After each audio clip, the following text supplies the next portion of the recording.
বিশ্ব যখন মহাকাশে রকেট পাঠাচ্ছে, কৃত্রিম বুদ্ধিমত্তা দিয়ে ভবিষ্যৎ লিখছে, তখন ভারত নিয়ে এসেছে স্টার্টআপের নতুন আইডিয়া।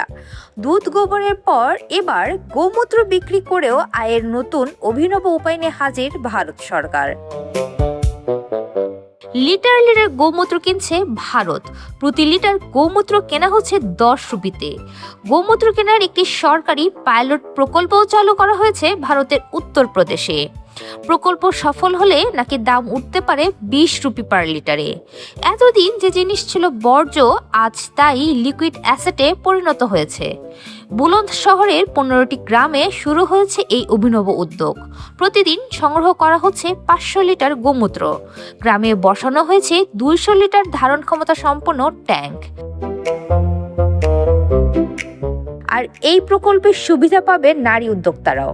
প্রায় 300 নারীকে যুক্ত করা হয়েছে এই প্রকল্পে। গোমূত্র সংগ্রহে সহযোগিতা করলে লিটার প্রতি 2 রুপি করে কমিশনও পাবে নারীরা।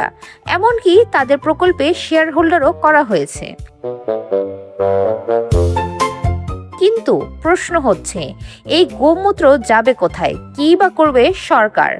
পরিকল্পনা অনুযায়ী কৃষিকাজে কাঁচামাল হিসেবে ব্যবহার করা হবে এটি। সংশ্লিষ্টদের দাবি, ভবিষ্যতে কিছু রাসায়নিক উপাদানের বিকল্প হিসেবেও ব্যবহার করা যেতে পারে।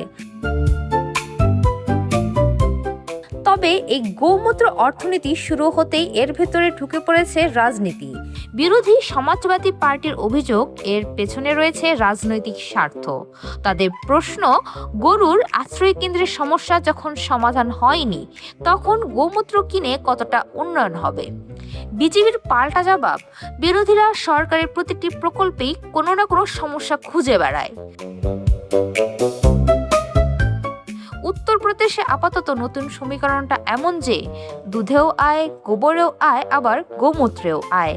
বিশ্ব যখন ভাবছে এআই দিয়ে কিভাবে ভবিষ্যৎ বদলানো যায়, উত্তরপ্রদেশ ভাবছে গরুর কাছ থেকে আর কি কি রিসোর্স বের করে অর্থনীতিকে চাঙ্গা করা যায়। 10 রুপির এই গোমূত্র কি সত্যি গ্রামীণ অর্থনীতির নতুন গেম চেঞ্জার হবে, নাকি শেষ পর্যন্ত শুধু ট্যাঙ্কি ভরবে কিন্তু অর্থনীতি থেকে যাবে আগের জায়গাতেই? নুসরাত তাবাসসুম, চ্যানেল 24।